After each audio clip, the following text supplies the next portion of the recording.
أعوذ بالله من الشيطان الرجيم. بسم الله الرحمن الرحيم. لقد كان لكم في رسول الله أسوة حسنة. سئل عن عائشة رضي الله تعالى عنها عن خلق رسول الله صلى الله عليه وسلم فقالت كان خلقه القرآن أو كما قال عليه الصلاة والسلام. محترم بزرگوں اور بھائیوں، میں نے آپ حضرات کے سامنے قرآن کریم کی ایک آیت اور حدیث شریف میں سے ایک حدیث شریف پڑھی ہے. قرآن کریم میں اللہ تعالیٰ فرماتے ہیں لقد کان لکم فی رسول اللہ، کہ تم لوگوں کے لیے یعنی ایمان والوں کے لیے نبی صلی اللہ علیہ وسلم میں اسوہ حسنہ ہے، یعنی نیک طریقے ہیں، اچھے راستے ہیں. اور امی عائشہ رضی اللہ تعالیٰ عنہ کی حدیث ہے کہ ان سے پوچھا گیا نبی صلی اللہ علیہ وسلم کے اخلاق کے بارے میں، تو انہوں نے کہا کان خلقہ القرآن، کہ نبی کے جو اخلاق ہیں یہ وہی ہے جو قرآن میں اللہ نے ذکر کیا، یعنی قرآن ہی گویا کہ نبی کے اخلاق ہیں. تو کل گزشتہ سنتوں پر بات ہوئی تھی. آج یہ چاہ رہا ہے کہ اسلام، اس دن بات آئی تھی کہ اسلام 5 چیزوں کے مجموعے کا نام ہے، یعنی اسلام کے 5 شعبے ہیں. ان میں سے ایک خاص شعبہ ہے معاشرت، یعنی ایک مسلمان دنیا میں کس طرح زندگی گزارے. ہم سب اللہ کی توفیق سے، اللہ ہی کے فضل سے مسلمان ہیں، کلمہ گو ہیں. تب ہمیں دنیا میں کس طرح زندگی گزارنا ہے، ہمارا رہن سہن، اٹھنا بیٹھنا، کھانا پینا، لین دین کیسا ہو، کس طرح ہو، تو اسی کو کہا جاتا ہے معاشرت. معاشرت کا مطلب صرف رہنا سہنا نہیں، بلکہ انسان جو بھی کام کرتا ہے، ایک مسلمان صبح سے لے کر شام تک، پیدا ہونے سے لے کر وفات تک، تو کس طرح ہمیں زندگی گزارنی ہے، اس پورے ان سارے امور کے جاننے کا نام کہلاتا ہے معاشرت. اور یہ دین کا بہت ہی اہم حصہ ہے، یعنی ہمیں یہ جاننا ضروری ہے کہ ہم کس طرح زندگی گزاریں. اور کل گزشتہ بات آئی تھی کہ ہماری مکمل کامیابی، 100% کامیابی نبی صلی اللہ علیہ وسلم کی ہے طریقے میں، یعنی سنت پر ہی عمل کرنے میں، نبی کے بتلائے ہوئے طریقے پر ہی چلنے میں ہم سب کی کامیابی ہے. تو یہ جو معاشرت ہے، معاشرت میں بھی انہی چیزوں پر ہمیں عمل کرنا ہے جن کی تعلیم اسلام میں دی گئی ہے، جن کی تعلیم خود ہمارے نبی نے کر کے دکھلایا ہے. اسی لیے اللہ تعالیٰ نے قرآن کے ساتھ نبی کو بھی بھیجا، کہ قرآن میں تو صرف اللہ کے احکام ہے، لیکن نبی صلی اللہ علیہ وسلم نے اپنے عمل سے سب کچھ کر کے دکھلایا. آپ نے شادیاں بھی کی ہے، بچیوں کی بھی شادی کرائی ہے، آپ نے روزہ بھی رکھا ہے، نماز بھی پڑھا ہے، ہر چیز کی ہے. یعنی ایک مسلمان کو دنیا میں جتنی چیزوں کی ضرورت پڑتی ہے، اللہ کے نبی نے ہر کام کیا ہے، حتیٰ کہ تجارت تک کیا ہے. تو یہ صرف اسی کو بتلانے کے لیے کہ قرآن میں جو اللہ تعالیٰ نے مسلمانوں کو حکم دیا ہے، اس کا گویا کہ اللہ کے نبی ایک ایگزامپل ہے، عملی نمونہ ہے. اسی کو اللہ تعالیٰ فرماتے ہیں کہ رسول اللہ صلی اللہ علیہ وسلم کی زندگی میں ہمارے لیے اسوہ حسنہ ہے، یعنی آپ کی زندگی ہمارے لیے آئیڈیل ہے، آپ ہمارے لیے ایک ایگزامپل ہیں. آپ صلی اللہ علیہ وسلم کی زندگی کے مطابق چلیں گے تو گویا کہ ہم قرآن پر عمل کرنے والے ہوں گے. اسی لیے میں نے جو دوسری حدیث آپ کے سامنے پیش کی، اس میں امی عائشہ رضی اللہ تعالیٰ عنہ سے اس وقت کے لوگوں نے پوچھا کہ آپ ہمیں ذرا بتائیے. حدیث مختصر میں نے یہاں ذکر کی، کتابوں میں تفصیل سے لکھا ہے کہ کچھ صحابہ یا تابعین میں سے کچھ لوگ امی عائشہ کے پاس گئے اور ان سے کہا کہ آپ ہمیں نبی صلی اللہ علیہ وسلم کے اخلاق بتلائیے، کہ آپ کا اٹھنا کس طرح تھا، آپ کا بیٹھنا کس طرح تھا، آپ کا لوگوں کے ساتھ رہنا سہنا، آپ کی معاشرت کس طرح تھی، آپ کا دن، آپ کی راتیں، گویا کہ آپ کے اخلاق ہمیں بتلائیے تاکہ ہم بھی ان چیزوں کو اپنے اندر اپلائی کریں، ان اخلاق کو اپنے اندر پیدا کریں. اسی مقصد سے وہ لوگ پوچھنے گئے تھے. تو امی عائشہ نے ان سے سوال کیا کہ کیا تم لوگ قرآن نہیں پڑھتے؟ تو لوگوں نے کہا کہ نہیں، قرآن تو پڑھتے ہیں، ہر مسلمان قرآن پڑھتا ہے، الحمدللہ ہم لوگ بھی پڑھ رہے ہیں، تو قرآن تو ہم پڑھتے ہیں. تو امی عائشہ نے پھر آگے کہا کہ کانا خلقہ القرآن، کہ نبی کے اخلاق وہی ہے جو چیز قرآن میں ہے. یعنی اللہ تعالیٰ نے قرآن کریم میں ہم مسلمانوں کو جو ہدایت دی ہے، وہی ساری چیزیں نبی کی زندگی میں ہیں. تو پتہ یہ چلا کہ ہمارے نبی قرآن کریم کا ایک عملی نمونہ ہے، گویا کہ ہمارے لیے ایگزامپل ہے. آپ نے ہر حکم پر عمل کر کے دکھلایا ہے، تاکہ کوئی مسلمان یا کوئی بھی قیامت تک آنے والا کوئی انسان یہ نہ سوچے کہ اللہ کے اس حکم پر عمل کرنا تو ہمارے بس میں ہی نہیں. اسی لیے اللہ تعالیٰ کا ایک دستور ہے کہ جو نبی بھیجتے ہیں وہ انسانوں ہی میں سے ہوتے ہیں،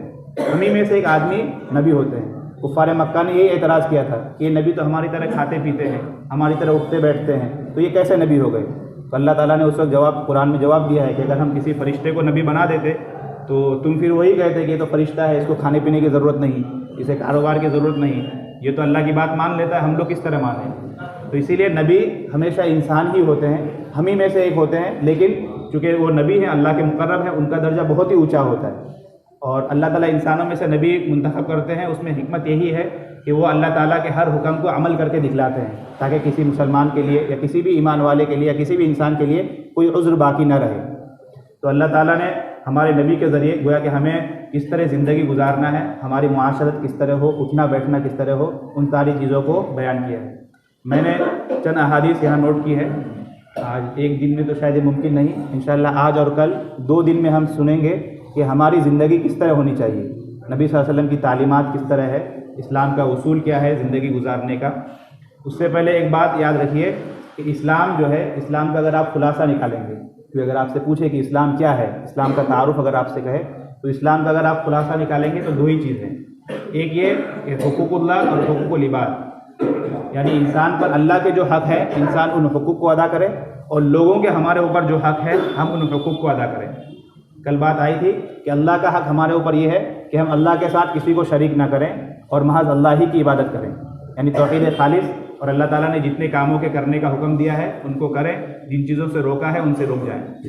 بندوں کا کیا حق ہے تو یہ ہم سب کو معلوم ہے،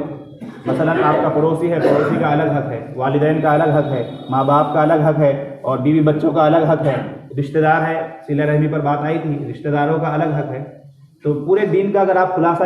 نکالیں گے تو ایک لفظ میں ہم بول سکتے ہیں، اگر آپ سے کوئی پوچھ لے، کوئی غیر مسلم یا کوئی بھی، کہ بھائی اپنے اسلام کا آپ تعارف کرو، تو ہم کہہ سکتے ہیں کہ ہر حقدار کو اس کا حق دے دینا، ہر صاحب حق کو اس کا حق پہنچا دینا، کسی کے ساتھ ظلم و زیادتی نہ کرنا، یہی گویا کہ اسلام کا خلاصہ ہے۔ یعنی اللہ تعالیٰ کا جو حق ہے عبادت کی جائے، اللہ کے ساتھ کسی کو شریک نہ کیا جائے، اللہ کی باتوں کو مانا جائے، ان پر بھی ہم عمل کریں، اور لوگوں کے ہمارے اوپر جو حقوق ہیں، کچھ حقوق، ان کو بھی ہم ادا کریں۔ اس لیے کہ ہم جب دنیا میں رہتے ہیں تو ظاہر سی بات ہے ہر آدمی اکیلا نہیں رہ سکتا، جنگل میں کوئی آدمی جا کے نہیں رہ پائے گا، دنیا میں رہیں گے لوگوں کے ساتھ ہی رہنا پڑے گا، سوسائٹی میں ہی ہمیں زندگی گزارنی ہے۔ تو ظاہر سی بات ہے ایک دوسرے کے ہمارے اوپر کچھ حقوق ہیں، اگر ہم ان حقوق کو ادا کریں گے تو ہماری سوسائٹی جو ہے گویا کہ اچھی ہوگی، اور اگر ہم اپنے آپ میں گم رہے اور لوگوں کے حقوق مارتے رہے تو ہم ظالم کہلائیں گے، اور پھر نہ ہم چین سے رہ پائیں گے نہ دوسرے لوگ چین سے رہیں گے۔ تو گویا کہ اسلام کا خلاصہ یہی ہے کہ ہم اپنے حق بھی ادا کریں، دوسرے کے حقوق بھی ادا کریں۔ تو نبی کریم صلی اللہ علیہ وسلم نے احادیث میں خود اپنے عمل سے اور اپنی باتوں سے کچھ اصول بتلائے ہیں، اور کچھ ایسی چیزیں اللہ کے نبی نے ہمیں ذکر کی ہے، ہمیں بتلائی ہے کہ جن کے مطابق ہمیں اپنی زندگی گزارنی چاہیے۔ اگر ہم ان اصولوں پر عمل کریں گے، اس کے مطابق زندگی گزاریں گے، تو گویا کہ ہماری زندگی بھی سدھرے گی، پھر ہمارا گھرانہ اور ہماری پوری سوسائٹی، پوری بستی اور پورا شہر جو ہے گویا کہ امن و امان کا گہوارہ ہوگا۔ ان میں سے پہلا اصول یہی ہے، اللہ کے نبی فرماتے ہیں پہلا اصول یہی ہے کہ انما الاعمال بالنیات وانما لکل امرئ ما نوی، کہ عمل کا دار و مدار نیت پر ہے، اور ہر انسان کے لیے وہی ہے جس کی وہ نیت کرتا ہے۔ پہلا اصول گویا کہ یہ پتہ چلا کہ ہم جو بھی کام کریں محض اللہ کے لیے کریں۔ اگر ہم لوگوں کو دکھلانے کے لیے کوئی کام کرتے ہیں، کسی کو خوش کرنے کے لیے کوئی کام کرتے ہیں، تو اللہ کے یہاں اس کا کوئی اجر و ثواب نہیں ملے گا۔ تو زندگی کا ہمیں گویا کہ ایک پہلا اصول بنا لینا چاہیے ہر مسلمان کو، ہم کچھ بھی کریں محض اللہ کے لیے، عبادت کریں تو اللہ کے لیے، اسی طرح دوسروں کی اگر مدد کریں تو وہ بھی اللہ کے لیے۔ بسا اوقات ایسا ہوتا ہے کہ ہم کسی کی مدد کر دیتے ہیں لیکن بعد میں اس کو پھر احسان جتلاتے ہیں یا اس کو کبھی شرمندہ کرتے ہیں۔ قرآن کریم میں ایک جگہ وضاحت ہے کہ اگر آپ کسی کی مدد کر رہے ہیں اور بعد میں اس کو تانا دے رہے ہو یا اسے احسان جتلا رہے ہو تو اس سے گویا کہ آپ نے جو نیک کام کیا تھا وہ پورا نیک کام ختم ہو جائے گا۔ تو پہلا اصول ہمیں یہی بنا لینا ہے کہ ہم کوئی بھی کام کریں گے چاہے دینی یا دنیاوی محض اللہ کے لیے، یعنی 1 منٹ کے لیے ہم غور کریں کہ یہ جو کام میں کرنے جا رہا ہوں یہ میں کس کے لیے کر رہا ہوں، اللہ کے لیے کر رہا ہوں یا لوگوں کو خوش کرنے کے لیے۔ اگر آپ کا نفس اور آپ کی ضمیر گواہی دے کہ یہ کام محض اللہ کے لیے ہے تو وہ کام کیجئے، اور اگر ذرا بھی نیت میں ڈاؤٹ ہے تو اپنے نیت کو سدھارنے کی اور ٹٹولنے کی ضرورت ہے۔ تو پہلا اصول ہمارا یہی ہونا چاہیے کہ ہم محض اللہ ہی کی رضا کے لیے اور اللہ کی خوشنودی کے لیے کوئی بھی کام کریں، چاہے کسی کی مدد کرنا ہو یا کوئی بھی عبادت کرنی ہو، کوئی بھی کام کرنا ہو۔ اسی طرح اللہ کے نبی نے ایک دوسرا ضابطہ بیان کیا، من کان یؤمن باللہ والیوم الآخر فلیقل خیرا او لیصمت۔ اللہ کے نبی فرماتے ہیں کہ جو آدمی اللہ پر اور قیامت کے دن پر عقیدہ رکھتا ہے، یعنی اللہ کی ذات پر بھی عقیدہ ہے اور مرنے کے بعد اٹھائے جانے حساب کتاب کو بھی وہ مانتا ہے، تو اس کو چاہیے یا تو وہ اچھی بات کہے یا خاموش رہے۔ یعنی یہ بھی ہمیں گویا کہ ایک اپنی زندگی کا ایک اصول بنا لینا ہے کہ ہم اپنی زبان سے کوئی بھی بات کریں، کوئی بھی بات نکالیں تو اس سے پہلے ہم سوچ لیں کہ یہ بات ہمارے لیے فائدہ مند ہے یا نہیں. اگر اس بات میں کوئی خیر ہے، چاہے دینی خیر ہو یا دنیاوی خیر ہو، مثلا دین کی کوئی بات آپ کر رہے ہیں یا دنیا کا ہی کوئی بات ہے، آپ کاروبار کی بات کر رہے ہیں یا بزنس کی بات کر رہے ہیں یا پھر کوئی بھی بات کر رہے ہیں، یا تو دینی فائدہ ہے یا دنیاوی فائدہ ہے، آپ پہلے ہی سوچ لیں. اگر اس بات میں کوئی بھی خیر ہے تو آپ کیجئے، ورنہ اللہ کے نبی فرماتے ہیں یا تو تم چپ ہی رہو. یعنی اگر آپ ادھر ادھر کی باتیں کر رہے ہیں، دوسرے کی غیبت کر رہے ہیں، جھوٹ بول رہے ہیں، یا یوں ہی بس ایسے ہی وقت گزاری کے لیے باتیں ہو رہی ہے، تو اللہ کے نبی نے ہمیں ایک ہدایت دی ہے کہ ایسے موقع پر ہمیں خاموش ہی رہنا چاہیے. تو اس حدیث میں گویا کہ ایک بات کی طرف اشارہ ہے کہ یا تو ہم اچھی بات کہیں یا پھر ہم خاموش ہی رہیں. اگر اچھی بات نہیں ہے تو ہمیں خاموش ہی رہنا چاہیے، اس لیے کہ اس دن ایک حدیث آئی تھی، اللہ کے نبی فرماتے ہیں کہ تم 2 چیزوں کی ضمانت دے دو، میں تمہیں جنت کی سرٹیفکیٹ دیتا ہوں.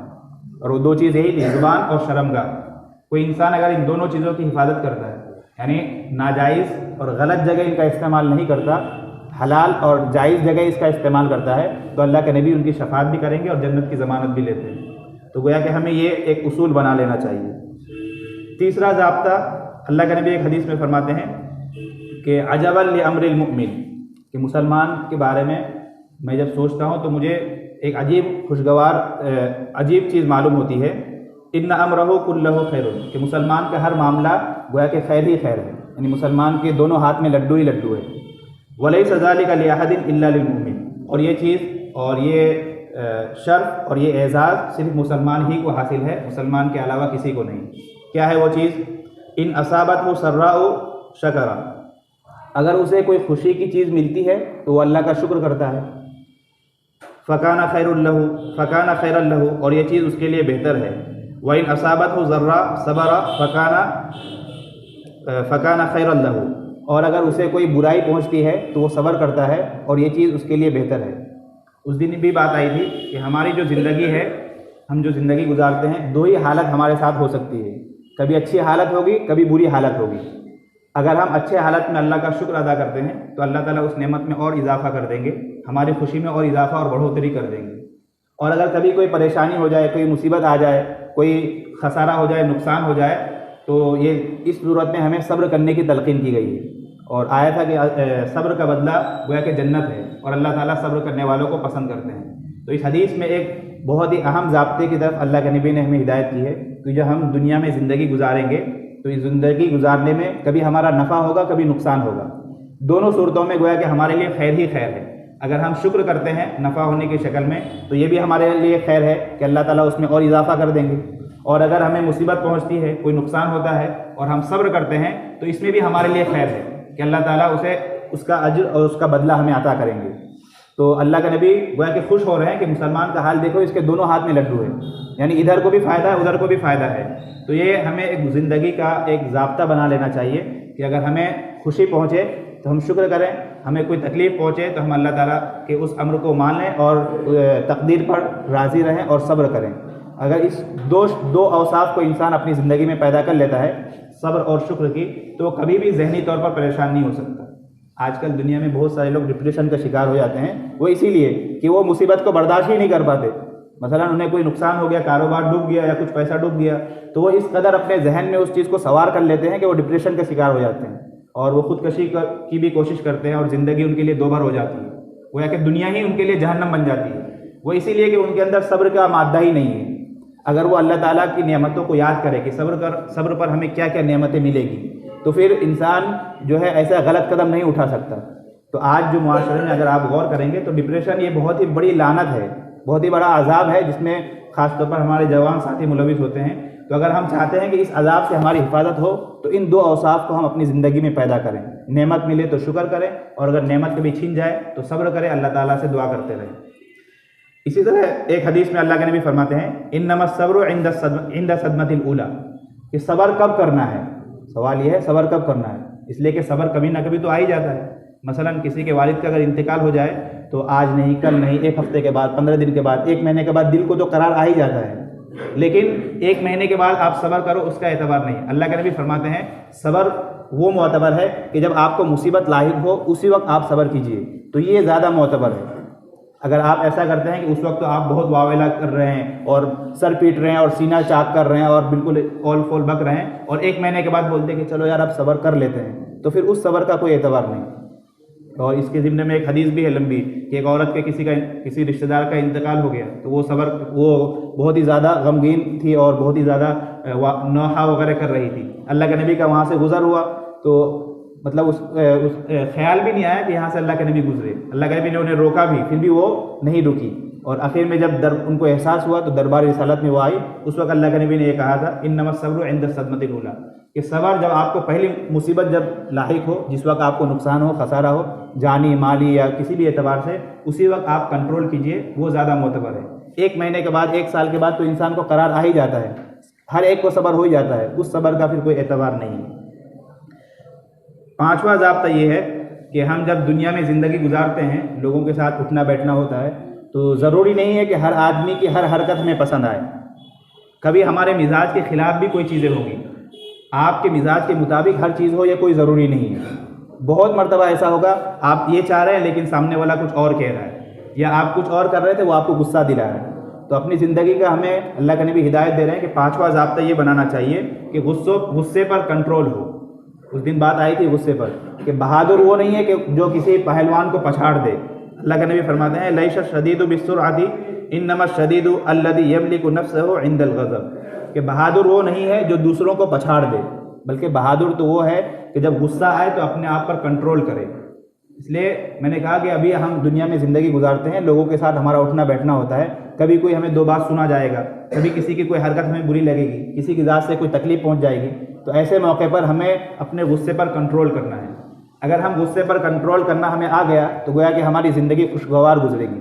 آج دنیا میں جو عموماً جھگڑے ہوتے ہیں, کیس اور تھانہ جانا ہوتا ہے, ادھر ادھر کی حرکتیں ہوتی ہے اور لڑائی جھگڑا ہوتا ہے, ان میں سب سے بنیادی چیز اس غصے کو ہی دخل ہے. اگر انسان غصے پر کنٹرول کرنا سیکھ لے اور اپنے غصے کو صحیح جگہ استعمال کرے تو بہت ساری مصیبت سے یوں ہی بچ جاتا ہے. لڑائی جھگڑا جو عموماً ہوتا ہے اس کی بنیادی وجہ غصہ ہی ہے. تو یہ 5واں ضابطہ یہ ہے کہ ہم زندگی گزارنے میں کبھی اگر مزاج کے خلاف کوئی بات آ گئی تو ہمیں اپنے غصے پر کنٹرول کرنا ہے. اگلی ہدایت اللہ کے نبی ایک حدیث میں فرماتے ہیں کہ دع ما یریبک الی ما لا یریبک فإن الصدق طمانینۃ وإن الکذب ریبۃ. اللہ کے نبی فرماتے ہیں کہ دنیا میں جب ہم زندگی گزاریں گے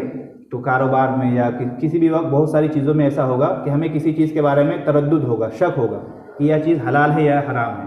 بہت سارے مواقع پر ایسا تردد ہوتا ہے, خاص کر آج کل کے زمانے میں جبکہ انٹرنیٹ کا زمانہ ہے تو بہت ساری چیزوں کے بارے میں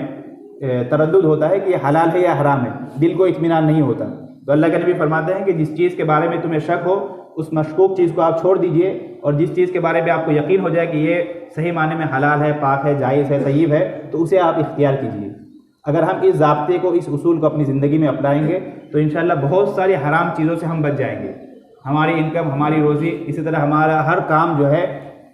محفوظ ہو جائے گا. بہت سارے غلط کاموں سے, گناہوں سے ہم گویا کہ بچ جائیں گے. تو یہ بہت ہی اہم ضابطہ ہے کہ جس چیز کے بارے میں ہمیں تردد ہو جائے کہ یہ حلال ہے یا حرام, جائز ہے یا ناجائز, تو اسے ہمیں چھوڑ ہی دینا ہے. چاہے وہاں گنجائش ہو, جواز کا ایک شکل نکل آئے, لیکن ہمیں تقویٰ کا تقاضا یہ ہے کہ ہمیں اسے چھوڑ ہی دینا ہے. اور جس چیز کے بارے میں بالکل یقین ہو اور دل کو بالکل اطمینان ہو کہ یہ چیز بالکل حلال ہے, 100% حلال ہے, یہ کاروبار بالکل صحیح ہے, تو وہیں پر اسی پر ہمیں گویا کہ اسی کے پیچھے ہمیں ذہن لگانا ہے, دماغ لگانا ہے. تو یہ زندگی میں اپنے کمائی کو حرام اور مشکوک چیزوں سے بچانے کا ایک بہت ہی اہم ضابطہ اللہ کے نبی بیان کر رہے ہیں کہ جس چیز کے بارے میں ہمیں شک ہو, جو چیزیں مشکوک ہو یا جو باتیں مشکوک ہو, ان سے بھی ہم دور رہیں. ضروری نہیں ہے کہ انکم کے بارے میں یہ ہو, باتیں بھی ہو سکتی ہے, کوئی بھی چیز ہو سکتی ہے جس کے بارے میں آپ کے دل کو قرار نہیں ہے, اطمینان نہیں ہے, آپ اسے چھوڑ دیجئے. جہاں آپ کا دل مطمئن ہو جائے اسی چیز کو ہمیں اختیار کرنی چاہیے. اسی طرح ایک حدیث اور ہے کہ صدقہ اور خیرات ہم میں سے ہر انسان کرتے ہیں. تو اللہ کے نبی ایک حدیث میں ہدایت کرتے ہیں کہ صدقہ اور خیرات انسان کب کرے, جب آپ کی صحت صحیح سلامت ہو. بسا اوقات ایسا ہوتا ہے کہ انسان اپنی پوری زندگی میں کوئی کام نہیں کرتا, یعنی صدقہ جاریہ کے لیے کچھ بھی نہیں کرتا. ذہن میں یہ ہے کہ جب بوڑھے ہو جائیں گے, جب آخری عمر ہوگی تب کریں گے, اور مرض الوفات میں وہ پہنچ جاتے ہیں, اور اس وقت وہ خیرات کرتے ہیں کہ فلاں مدرسے کو 10,000 دے دینا,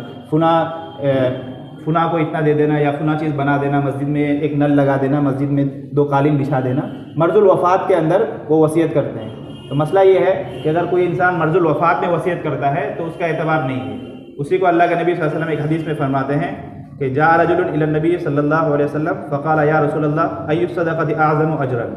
ایک صحابی جو ہے اللہ کے نبی کے دربار میں آئے اور انہوں نے پوچھا کہ اللہ کے نبی کس صدقے میں سب سے زیادہ اجر و ثواب ہے؟ اللہ کے نبی نے فرمایا ان تصدق وانت صحیح شحیح۔ اللہ کے نبی فرماتے ہیں کہ تو صدقہ کرے اس حال میں کہ تو صحت مند ہو، تمہاری طبیعت بھی ٹھیک ہو اور تمہاری صحت بھی صحیح سلامت ہو، اور تخشى الفقر، اور تمہیں تنگ دستی کا بھی خدشہ ہو، یعنی جیب میں 1000 ہی روپے ہیں اور آپ 100 روپے یہ کرو گے تو آپ کے ذہن میں یہ ہے کہ بھائی 100 روپے میں خرچ کر دوں گا تو 900 ہی بچیں گے، بعد میں میری ہو سکتی ہے ضرورت ہو، لیکن پھر بھی آپ صدقہ کرو۔ وتأمل الغنى، اور آپ کے دل میں مالداری کا ایک جذبہ بھی ہے کہ میں پیسہ بچا کے رکھوں تاکہ میں ہزاری سے کروڑ پتی بن جاؤں، لاکھ پتی بن جاؤں، آپ کے دل میں مالدار بننے کا گویا کہ ایک جذبہ بھی ہے، تو ان تمام جذبات کو آپ توڑ کر پھر بھی اللہ کے راستے میں صدقہ کرتے ہیں، یعنی آپ صحیح سالم بھی ہیں، تندرست بھی ہیں، ابھی آپ مرض وفات میں نہیں گئے، اسی طرح آپ کو فقر کا اندیشہ بھی ہے، پیسوں کی بعد میں ضرورت بھی ہے، اس کا آپ کو احساس بھی ہے، اور تیسری چیز کہ آپ کے دل میں یہ ہے کہ میں مالدار بن جاؤں تاکہ پیسہ جمع کے رہے تو میں مالداروں میں میرا شمار ہو۔ ان تمام جذبات کے باوجود کوئی انسان اللہ کے راستے میں صدقہ کرتا ہے، خیرات کرتا ہے، تو وہ شخص صدقہ کرنے والا زیادہ اجر کا مستحق ہے اس شخص کے مقابلے میں جس کے یہ جذبات نہیں ہیں۔ آگے پھر فرماتے ہیں وَلَا تُهْمِلْ حَتَّى إِذَا بَلَغَتِ الْحُلْقُومَ، اللہ کے نبی فرماتے ہیں کہ صدقہ خیرات کرنے میں یا صدقہ جاریہ کرنے میں، دین کے راستے میں خرچ کرنے میں سستی نہیں کرنی چاہیے، کہالت نہیں کرنی چاہیے، یہاں تک کہ موت کا وقت آ جائے فَقُلْتَ لِفُلَانٍ كَذَا، اور موت کے وقت تم کہنے لگو کہ فلاں کو اتنا دے دینا، وَلِفُلَانٍ كَذَا، اور فلاں کو اتنا دے دینا، وَقَدْ كَانَ لِفُلَانٍ، حالانکہ تمہارا مال فلاں کا ہو چکا ہے۔ مسئلہ یہی ہے کہ جب مرض وفات میں ہم پہنچ جاتے ہیں تو اس وقت آپ کا مال، آپ کے مال سے آپ کے جو وارث ہے، آپ کے اولاد ہے یا جو بھی وارث ہے، ان کا حق متعلق ہو جاتا ہے، اور اس وقت اگر آپ وصیت کریں گے تو صرف ثلث مال میں ہی وصیت کر سکتے ہیں۔ مثلا آپ کے پاس اگر 1 لاکھ روپے ہے، اس وقت آپ وصیت کریں گے کہ میرا 1 لاکھ جو ہے 50,000 یہاں دے دینا، 25,000 وہاں دے دینا، 25,000 وہاں دے دینا، تو پورے مال میں وصیت نافذ نہیں ہوگی، صرف ایک ثلث میں یعنی 33,000 میں وصیت نافذ ہوگی۔ اس کے علاوہ جتنا مال ہے اس کا گویا کہ آپ کے جو وارثین ہیں ان کا حق متعلق ہو گیا۔ اسی کی طرف اللہ کے نبی اشارہ کر رہے ہیں کہ مرض الوفات سے پہلے جیتے جی ہمیں جو کام کرنا ہے زندگی ہی میں کر لینا ہے۔ آپ بعد کے لیے اگر چھوڑ کے جائیں گے تو پھر بعد میں آپ نہیں کر پائیں گے، اس لیے کہ اس مال کے ساتھ آپ کے وارث کا بھی حق متعلق ہو جائے گا۔ اور اس دن ایک حدیث آئی تھی کہ ہمارا مال کون سا ہے؟ ہمارا مال وہی ہے جسے ہم کھا پی کر ختم کر دیں، یا جسے پہن کر ہم پرانا کر دیں، یا جسے کھا کر ختم کر دیں، یا جسے اللہ کے راستے میں ہم نے صدقہ کیا اور آخرت کے لیے ذخیرہ بنا لیا۔ باقی جو مال ہمارا اکاؤنٹ میں ہے وہ ہمارا نہیں ہے، وہ تو ہمارے وارثوں کا ہے، جو ہی ہماری آنکھ بند ہوگی گویا کہ وہ وارثوں کو مل جائے گا۔ تو یہ چند احادیث ہیں جس میں اللہ کے نبی نے ہمیں زندگی گزارنے کا ایک اصول دیا ہے، ایک معاشرت کو اچھا اور بہتر بنانے کے لیے اللہ کے نبی نے ایک طریقہ بتایا، اور صدقہ کی تلقین اسی لیے کی، اس دن میں نے کہا تھا کہ اسلام جو چاہتا ہے، اسلام کسی ایک انسان کے مالدار ہونے کو پسند نہیں کرتا، اسلام اس بات کا داعی ہے کہ ہر انسان ایکول رہے، برابر رہے، تبھی نہ معاشرہ بالکل صحیح سے چلے گا۔ اب ایک بھائی روزانہ وہ مرغ مسلم کھا رہا ہے، دوسرے بھائی کے یہاں چولہا ہی نہیں جل رہا ہے، تو ظاہر سی بات ہے دونوں بھائی میں محبت بھی نہیں رہے گی، ایک دوسرے کے خوشی اور غمی میں دونوں شریک بھی نہیں ہو پائیں گے۔ اسلام یہ چاہتا ہے کہ اگر آپ کو اللہ نے زیادہ دیا ہے آپ اسے دیجئے تاکہ دونوں بھائی کا چولہا جلے، دونوں بھائی کا اسٹیٹس اور حیثیت برابر رہے۔ تو اسلام اسی لیے بار بار صدقہ کرنے کی، بار بار نفلی صدقہ کی بھی اور واجبی صدقہ کی بھی تلقین کرتا ہے۔ اس میں بنیادی سبب یہی ہے تاکہ ہمارا معاشرہ اور ہماری سوسائٹی بالکل ایکول رہے اور ایک دوسروں سے ہمارا دل بالکل جڑا رہے۔ جب تک دل جڑے رہیں گے تب تک محبت رہے گی، جینے میں بھی مزہ آئے گا، اور اگر دل جڑے ہوئے نہیں ہیں تو پھر ایک دوسرے کی طرف دیکھیں گے بھی تو غصہ آتا ہے، تو پھر جینے میں بھی کوئی مزہ نہیں ہے۔ پڑوسی سے اگر آپ کی نہ بنے تو پھر جینے میں بھی کوئی مزہ نہیں آتا ہے۔ اسی لیے اللہ کے نبی نے یہ ہدایتیں دی ہے۔ اللہ تعالیٰ سے باقی تو اور کئی ہدایتیں رہ گئی، انشاءاللہ اگلی مجلس میں دیکھیں گے۔ اللہ تعالیٰ سے دعا ہے کہ اللہ تبارک و تعالیٰ ہمیں ان ہدایات پر عمل کرنے کی توفیق عطا فرمائے۔ اور قرآن کریم کی جو آیت ہے لقد کان لکم فی رسول اللہ اسوۃ حسنہ، کہ تم سب کے لیے نبی صلی اللہ علیہ وسلم کی ذات میں ایک عمدہ نمونہ ہے، یعنی ہمارے لیے ہمارے نبی نمونہ ہے۔ تو آپ کے جو اقوال ہے، آپ کے جو افعال ہیں، یہ بھی گویا کہ ہمارے لیے نمونہ ہے، انہیں ہمیں اپنا آئیڈیل اور نمونہ بنانا چاہیے، اپنی زندگی میں انہیں اپلائی کرنی چاہیے۔ اللہ تبارک و تعالیٰ کہنے سننے سے زیادہ ہم تمام کو عمل کی توفیق عطا فرمائے۔